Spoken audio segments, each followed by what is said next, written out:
একজন সাধক যিনি ভালোবাসার ভাষায় কথা বলেছিলেন, আর সেই ভাষাই হয়ে উঠেছিল তাঁর মৃত্যুদণ্ডের কারণ। কে ছিলেন তিনি? পাগল, নাকি আল্লাহর প্রেমে বিলীন এক আরিফ? আজ আমরা জানব সেই বিতর্কিত কিন্তু বিস্ময়কর সাধক মনসুর হাল্লাজ রহমতুল্লাহ আলাইহির কাহিনী। হজরত হুসাইন মনসুর হাল্লাজ রহমতুল্লাহ আলাইহি সম্পর্কে বহু রোমাঞ্চকর ঘটনা শোনা যায়। মূলত তিনি ছিলেন একজন সাধক এবং বিশেষ ক্ষেত্রে তৎকালীন যুগের সর্বশ্রেষ্ঠ তাপস বটে। ভয়াবহ তরঙ্গ সংকুল প্রেম সাগরের দুঃসাহসী সাঁতারও ছিলেন তিনি। তাছাড়া তাঁকে সত্য অরণ্যের সিংহের সাথেও তুলনা করা হয়। আল্লাহর পথে অবতীর্ণ হয়ে তাকে অবর্ণনীয় দুঃখ ক্লেশ সহ্য করে শেষ পর্যন্ত মানুষের হাতে প্রাণ উৎসর্গ করতে হয়। তিনি আল্লাহর প্রেমে অত্যন্ত অস্থির এবং ব্যাকুল চিত্ত সাধক ছিলেন। প্রিয় মাসুক তথা আল্লাহর বিচ্ছেদ অনলে তিনি অহরহ জ্বলে পুড়ে খাক হয়ে যাচ্ছিলেন। মানুষের কাছে তিনি মহান আল্লাহর প্রেমিক, প্রেম উন্মাদ এবং মস্তান রূপে গণ্য ছিলেন। ইবাদত সাধনার ক্ষেত্রে তার তুলনা ছিল না। তিনি মারেফাতের গভীর সমুদ্রে নিমজ্জিত হয়ে এমন ভাব প্রকাশ করতেন যার তাৎপর্য সবার নিকট অবোধগম্য ছিল। তিনি বাতিনি ইলমের উপরে বহু গ্রন্থ রচনা করেছিলেন। বহু সংখ্যক সুফি সাধক হজরত মনসুর হাল্লাজ রহমতুল্লাহ আলাইহির কাজে আপত্তি তুলতেন এবং প্রতিবাদ করতেন।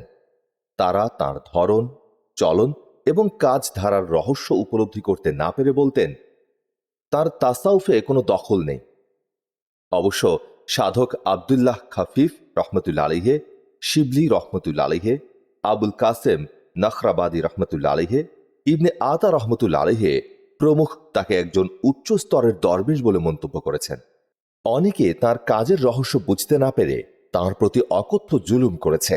আবার অনেকে তার বিভিন্ন কাজে অতিষ্ঠ হয়ে তাকে কাফির আখ্যায়িত করেছেন।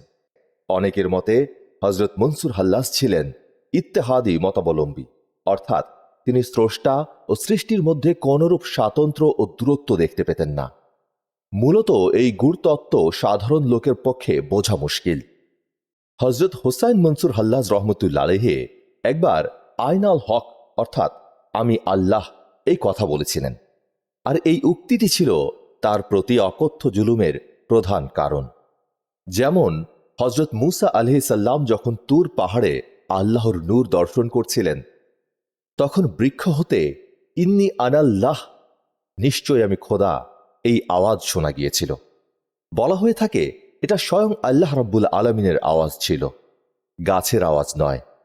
তাহলে হজরত মনসুর হাল্লাজ রহমতুল্লাহ আলাইহির মুখ থেকে যখন আয়নাল হক অর্থাৎ আমি খোদা শব্দটি বের হলো, তখন কেন বলা হবে না যে হজরত মনসুর হাল্লাজ রহমতুল্লাহ আলাইহির মুখের কালামটি আল্লাহরই মুখের কালাম ছিল? এটা মনসুর হাল্লাজের নিজের মুখের কালাম নয়।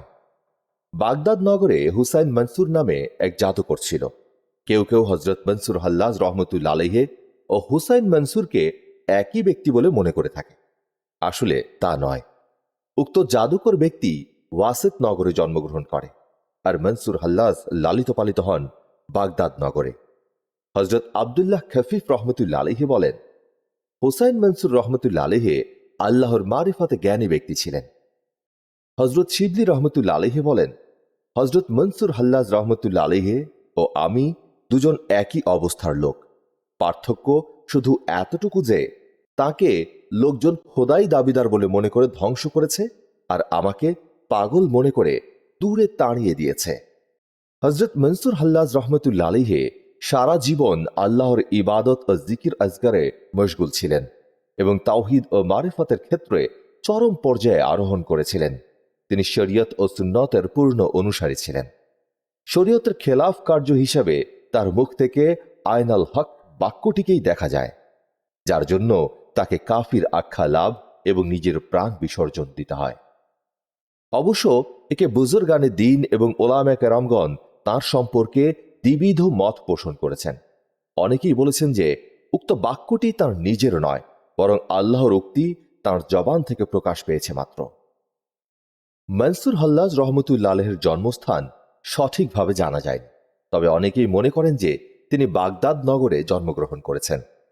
শৈশব ও কৈশোরে তিনি বাগদাদ নগরীতেই লালিত পালিত হন। 18 বছর কালে তিনি বাগদাদ থেকে তশতরে চলে যান এবং সেখানে 2টি বছর হজরত আবদুল্লাহ তশতরির সংস্পর্শে ছিলেন। অতঃপর সেখান থেকে বাসরাহ গমন করেন। অতঃপর সেখান থেকে দাওহারকা যান। সেখানে তিনি হজরত ওসমান মাক্কি রহমতুল্লাহ আলাইহির সোহবতে থেকে ফায়েজ হাসিল করেন। এ সময়ে তিনি সেখানকার হজরত ইয়াকুব আক্তারের কন্যার সাথে বিবাহ বন্ধনে আবদ্ধ হন। ঘটনাক্রমে হজরত ওসমান রহমতুল্লাহ আলাইহির সাথে তার মনোমালিন্য দেখা দিলে মনক্ষুণ্ণ অবস্থায় তিনি বাসরা পরিত্যাগ করে পুনরায় বাগদাদ প্রত্যাবর্তন করে হজরত জুনায়েদ বাগদাদি রহমতুল্লাহ আলাইহির দরবারে গমন করেন। হজরত জুনায়েদ বাগদাদি রহমতুল্লাহ আলাইহি তাকে বেশ কিছুদিন নিজের সঙ্গে রেখে নির্জন ও নীরব সাধনার শিক্ষা দেন। অতঃপর হজরত মনসুর হাল্লাজ রহমতুল্লাহ আলাইহি হজরত জুনায়েদ বাগদাদি রহমতুল্লাহ আলাইহির কাছ থেকে বিদায় গ্রহণ করে মক্কায় গমন করেন এবং প্রায় বছরাধিককাল সেখানে অবস্থান করে একদল সুফি সাধক সহ আবার বাগদাদে ফিরে আসেন। এ সময় তিনি হজরত জুনায়েদ বাগদাদি রহমতুল্লাহ আলাইহির কাছে একটি জটিল মাসআলার উত্তর জানতে চান, কিন্তু হজরত জুনায়েদ বাগদাদি রহমতুল্লাহ আলাইহি উক্ত মাসআলার উত্তর না দিয়ে বলেন, হে মনসুর, তুমি শীঘ্রই ফাঁসি কাষ্ঠে ঝুলবে। তার কথা শুনে হজরত মনসুর হাল্লাজ রহমতুল্লাহ আলাইহি বললেন, জনাব, আমি যেদিন ফাঁসি কাষ্ঠে ঝুলব সেদিন আপনার সঙ্গেও এ সুফির লেবাসের পরিবর্তে জাহিরি মামুলি লেবাস পরিদৃষ্ট হবে। উভয় সাধকের ভবিষ্যৎবাণী অক্ষরে অক্ষরে সফল হয়েছিল। পরবর্তীকালে হজরত মনসুর হাল্লাজ রহমতুল্লাহ আলাইহির কতিপয় বাহ্যিক শরীয়ত বিরোধী কার্যক্রমের ফলে যখন দেশের সমস্ত আলেম তার প্রতি কতল করার ফতোয়া দিলেন, তখন কেবল হজরত জুনায়েদ বাগদাদি রহমতুল্লাহ আলাইহি ফতোয়ায় দস্তখত করলেন না, কেননা তখন পর্যন্ত তিনি সিরতে ও সুরতে প্রকৃত সুফি ছিলেন। তাই তার পক্ষে হজরত মনসুর হাল্লাজ রহমতুল্লাহ আলাইহির হত্যার সিদ্ধান্তে একমত হওয়া সম্ভব ছিল না। সে সময়ে দেশের খলিফা বলেন, মনসুর রহমতুল্লাহ আলাইহির বিরুদ্ধে এ ফতোয়া শুদ্ধ প্রমাণ করতে হলে হজরত জুনায়েদ বাগদাদি রহমতুল্লাহ আলাইহির দস্তখত অবশ্যই প্রয়োজন। অনন্য পায়ে হয়ে হজরত জুনায়েদ বাগদাদি রহমতুল্লাহ আলাইহি তখন সুফির লেবাস ছেড়ে খানকাহ হতে উঠে মাদ্রাসায় চলে গেলেন এবং সেখানে জাহিরি আলেমের লেবাস পরিধান করে উক্ত ফতোয়ায় দস্তখত করলেন। ফতোয়ায় তিনি এইরূপ মন্তব্য লিখলেন যে জাহিরি কার্যক্রমের দিক থেকে মনসুর প্রাণদণ্ডের উপযুক্ত, আর ফতোয়া প্রদান করা হয় সাধারণত জাহিরি অবস্থা অনুসারেই। বাতিনি অবস্থা মানুষের দেখা সম্ভব না, তার বিচার বা ব্যবস্থা মহান আল্লাহ সুবহানাহু ওয়া তাআলাই করে থাকেন। হজরত জুনায়েদ বাগদাদি রহমতুল্লাহ আলাইহির কাছে জিজ্ঞাসা করা হয়েছিল, হজরত মনসুর হাল্লাজ রহমতুল্লাহ আলাইহির কথায় ভিন্ন অর্থ বের করা কোনো অবকাশ রয়েছে কিনা। উত্তরে হজরত জুনায়েদ বাগদাদি রহমতুল্লাহ আলাইহি বললেন, এ বিষয়ে আর তোমরা কখনো আলোচনা করো না, কেননা তাওবিলের সময় অর্থাৎ ভিন্ন অর্থ বের করার সময় অতিক্রান্ত হয়ে গেছে, কারণ ওলামায়েদের একদল এবং খলিফা স্বয়ং তার প্রতি কঠিন নারাজ হয়ে পড়েছেন। 1 বছর পর্যন্ত হজরত মনসুর হাল্লাজ রহমতুল্লাহ আলাইহিকে বন্দী করে রাখা হয়েছে। তার ভক্তবৃন্দ তার কাছে যাতায়াত করত এবং তিনি তাদেরকে এই বিষয়ে সন্তোষজনক জবাবও দিয়েছিলেন। তারপর তার কাছে লোকজনদের যাতায়াতও নিষিদ্ধ করা হয়।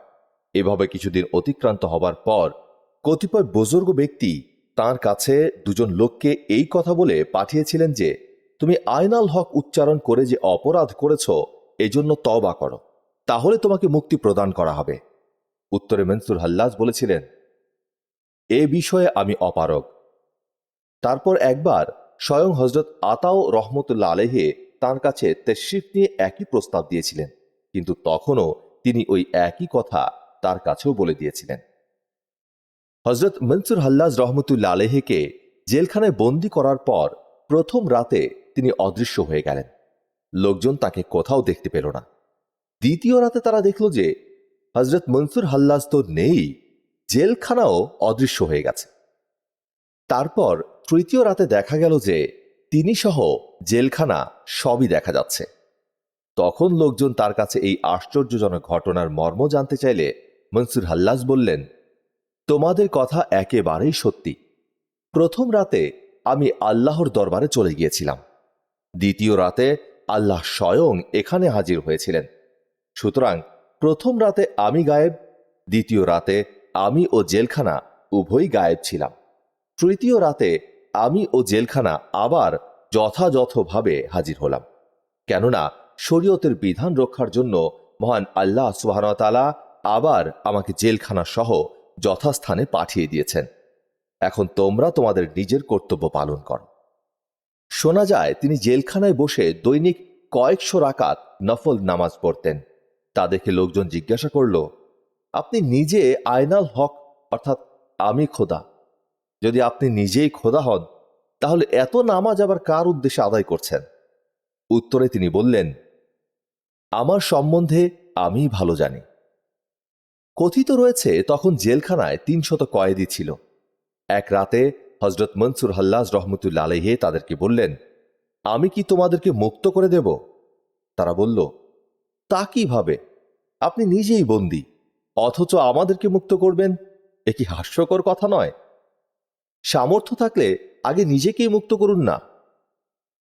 উত্তরে মনসুর হাল্লাজ বললেন, আমি যে আল্লাহর কয়েদি এবং শরীয়তের পায়রবি করি, না হলে ইচ্ছে করলে তোমাদের সকল শৃঙ্খল চোখের ইশারায় ছিঁড়ে ফেলতে পারি। এ কথা বলে তিনি আঙুলের ইশারায় সকল কয়েদির শিকলগুলি ছিন্ন করে ফেললেন। তারা বলল, এখন আমরা বের হব কিভাবে? জেলখানার দরজা যে বন্ধ। তাদের কথা শুনে হযরত মনসুর হাল্লাজ রহমতুল্লাহ আলাইহি ইশারা করলেন। অমনি জেলখানার দেয়ালে কতগুলি জানালা হয়ে গেল। তিনি বললেন, এবার হয়েছে তো, যাও এবার। কয়েদিগণ বলল, আপনি আসবেন না? মনসুর হাল্লাজ বললেন, আল্লাহর সাথে আমার একটি গোপন ব্যাপার আছে, তার ফয়সালা হবে শুলে আরোহণ করে। পরদিন জেল প্রহরী এসে দেখল জেলে কোনো কয়েদি নেই। সে জিজ্ঞাসা করল, কয়েদিরা কোথায় গেল? হযরত মনসুর হাল্লাজ রহমতুল্লাহ আলাইহি বললেন, আমি সবাইকে মুক্ত করে দিয়েছি। প্রহরী বলল, তবে আপনি থেকে গেলেন কেন? উত্তরে তিনি বললেন, আমার উপর আল্লাহর আক্ষেপ আছে, এজন্যই অপেক্ষা করছি। খলিফার দরবারে এই সংবাদ পৌঁছলে তিনি হুকুম দিলেন, যাও মনসুরকে দোররা মেরে কতল করো, ঝামেলা চুকে যাক, না হলে দেখা যায় বহু ফাসাদ ঘটতে পারে। শাহী নির্দেশ অনুযায়ী হযরত মনসুর হাল্লাজ রহমতুল্লাহ আলাইহিকে জেলখানা থেকে বের করে এনে ৩০০ কোড়া মারা হলো, কিন্তু এতেও তার আয়নাল হক বাক্য উচ্চারণ বন্ধ হল না, বরং তিনি আরো উচ্চ স্বরে ও দৃঢ়ভাবে ওই বাক্য উচ্চারণ করতে লাগলেন। দোররার আঘাতকারী লোকটি বলল, বড়ই আশ্চর্য ঘটনা, আমি যখন মনসুর হাল্লাজকে আঘাত করছিলাম তখন প্রতিটি আঘাতের আওয়াজে এই কথা শুনতে পেলাম, ওহে বৎস মনসুর, ভয় পেও না। এতগুলি দোররার আঘাতেও হযরত মনসুর হাল্লাজ রহমতুল্লাহ আলাইহি সম্পূর্ণ ধীর ও অবিচল থাকলেন। অতঃপর তাকে শুলে চড়াবার জন্য নিয়ে যাওয়া হলো। এই মর্মান্তিক ঘটনা প্রত্যক্ষ করার জন্য প্রায় লক্ষাধিক লোকের সমাগম হল। তিনি সেই বিশাল জনতার দিকে তাকিয়ে বলে উঠলেন, হক হক আয়নাল হক। এমনি সময় এক দরবেশ তার সম্মুখে উপস্থিত হয়ে জিজ্ঞাসা করলেন, জনাব, বলুন তো প্রেম কি বস্তু? উত্তরে তিনি বললেন, তা আজ স্বচক্ষে দেখতে পাবে, কাল দেখতে পাবে এবং পরশুও দেখতে পাবে। অর্থাৎ প্রথম দিন তাকে হত্যা করা হবে, দ্বিতীয় দিন তার দেহ জ্বালিয়ে পুড়িয়ে ভস্ম করা হবে, তৃতীয় দিন ওই দেহ ভস্ম বাতাসে উড়িয়ে দেয়া হবে। এমন ঘটনার দিকে ইঙ্গিত করেই তিনি ওই কথা বলেছিলেন, আর ওইসব ঘটনাই হল প্রেমের নিদর্শন। এরপর হযরত মনসুর হাল্লাজ রহমতুল্লাহ আলাইহি অত্যন্ত খুশির সাথে ধীরে ধীরে শুল্কাষ্ঠের নিকটবর্তী হতে লাগলেন। অনেকে জিজ্ঞাসা করল, এ সময়ে আপনি এত খুশি কেন? তিনি বললেন, আমি স্বীয় আস্তানার দিকে যাচ্ছি বলে এর চেয়ে বেশি খুশি আমার জন্য আর কি হতে পারে। অতঃপর তাকে শুল্কাষ্ঠের পাদমূলে উপস্থিত করা হলে তিনি শুলের সিঁড়ি চুম্বন করলেন এবং শুলের সিঁড়িতে পা রেখে বললেন যে, বীর পুরুষের মেরাজ হল শুলদণ্ড।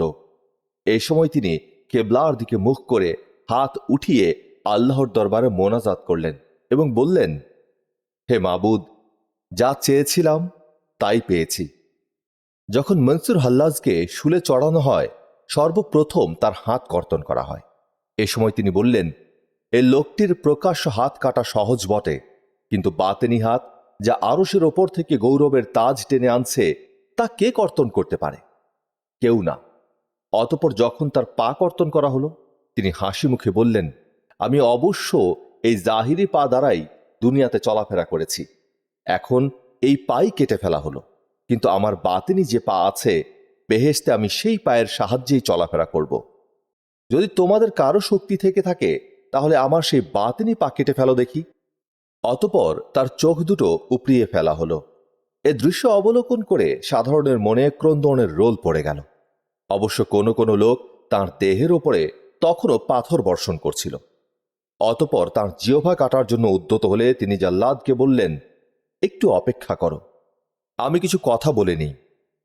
এ সময় তিনি শূন্যের দিকে দৃষ্টিপাত করে বললেন, হে মাবুদ, এরা যে আমাকে তোমার জন্য এত কষ্ট দিল, এজন্য এদেরকে তুমি তোমার অনুগ্রহ থেকে বঞ্চিত করো না। যদিও তারা আমার হাত পা কর্তন করেছে, তবুও তারা সকলেই রয়েছে তোমার পথে। যদি তারা আমার মস্তকও কেটে ফেলে, তবুও তাদের উদ্দেশ্য শুধু তোমারই দিদার লাভ। এরপর তার নাক কেটে ফেলা হলো। তার দেহের ওপরে প্রস্তর বর্ষণ তখনও চলছিল। প্রাণোৎসর্গের পূর্বে হজরত মনসুর হাল্লাজ রহমতুল্লাহ আলাইহের মুখের শেষ বাক্য ছিল এই যে, ওহে মাহবুদ, আমি তাওহীদের প্রেমিক। তাওহীদের মহব্বত হল এককে একক জানা এবং অন্য কাউকে সেখানে স্থান না দেওয়া। অতঃপর তিনি একটি আয়াত পাঠ করলেন। এই আয়াত পাঠ করার পরই তার জিহ্বা কর্তন করা হল। দিবা অবসান হল, সন্ধ্যার আগমন ঘটল।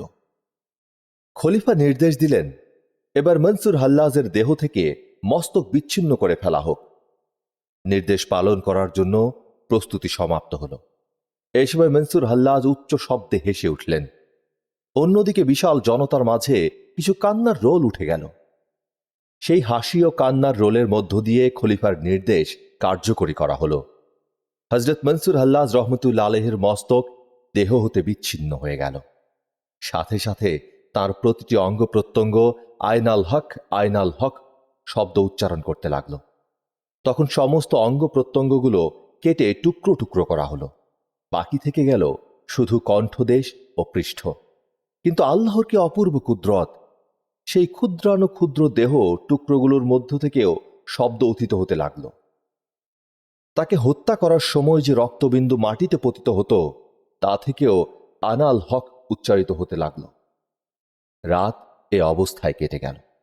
দ্বিতীয় দিন লোকজন অবাক বিস্ময়ে বলতে লাগল, আগে তো এক মুখে আনাল হক উচ্চারিত হয়েছিল, কিন্তু এখন যে তা শত মুখে উচ্চারিত হওয়ার ব্যবস্থা করে দেওয়া হলো।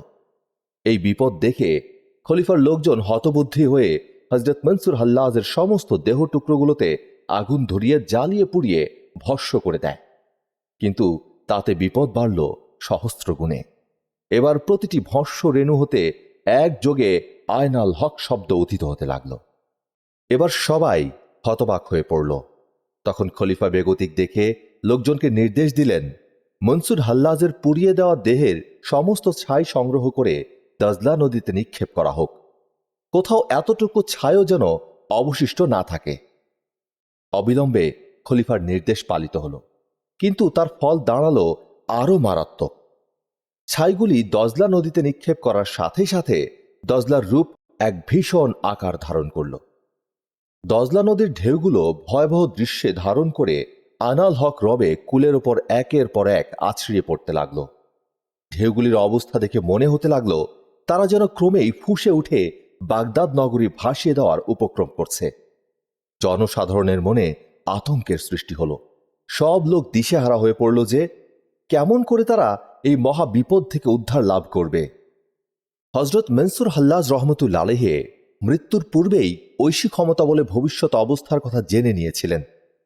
তাই একদিন তিনি তার এক খাদেমকে ওসিয়ত করেছিলেন যে, আমাকে কতল করার পর আমার দেহখণ্ডসমূহ পুড়িয়ে ভস্ম করে যখন তার ভস্মগুলি দজলা নদীতে নিক্ষেপ করা হবে, তখন দজলার অবস্থা ভয়ঙ্কর রূপ ধারণ করবে। তা থেকে পরিত্রাণ লাভ করতে হলে যেন আমার খেরকাটে নিয়ে দজলা নদীতে নিক্ষেপ করা হয়, তাহলে দজলা শান্ত ভাব ধারণ করবে, নতুবা বাগদাদবাসীর রক্ষার আর কোনো উপায় থাকবে না। উক্ত খাদেমের হঠাৎ করে হজরত মনসুর হাল্লাজের দেওয়া এই ওসিয়ত বাণী মনে পড়ে গেল। অমনি তাড়াতাড়ি হজরত মনসুর হাল্লাজ রহমতুল্লাহ আলাইহের পরিত্যক্ত জামাটি নিয়ে দাজলা নদীতে ফেলে দিলেন। আল্লাহ তাআলার অসীম কুদরতে সঙ্গে সঙ্গে দাজলা নদীর উন্মত্ত অবস্থা শান্তভাব ধারণ করল এবং দাজলায় নিক্ষিপ্ত ভস্মসমূহ ভেসে এসে দাজলার উপকূলে জড়ো হল। লোকজন তা তুলে নিয়ে কবর খনন করে সেখানে তা দাফন করল। সত্যি বলতে কি, হজরত মনসুর হাল্লাজ রহমতুল্লাহ আলাইহের শাসক কর্তৃক কতল হওয়ার পর জনসাধারণের সম্মুখে যে ভীষণ দুর্যোগ ও বিপদের সৃষ্টি হয়েছিল, তা অন্য কোনো সাধকের অন্তর্ধানের পর তেমনটি কেউ কোনোদিন দেখেনি।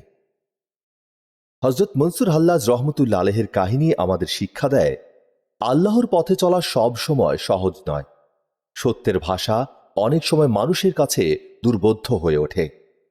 মনসুর হাল্লাজ রহমতুল্লাহ আলাইহি ছিলেন বিতর্কিত, কিন্তু তার আল্লাহ প্রেম অস্বীকার করার উপায় নেই। ভালোবাসা যখন সীমা ছাড়িয়ে যায়, তখন ভাষাও হয়ে ওঠে রহস্যময়। প্রিয় শ্রোতা, আপনি যদি এমন আধ্যাত্মিক ইতিহাস ও হৃদয়স্পর্শী কাহিনী পছন্দ করেন, ভিডিওটি লাইক দিন, শেয়ার করুন এবং ইসলামিক ইতিহাস জানতে আমাদের চ্যানেলটি সাবস্ক্রাইব করুন।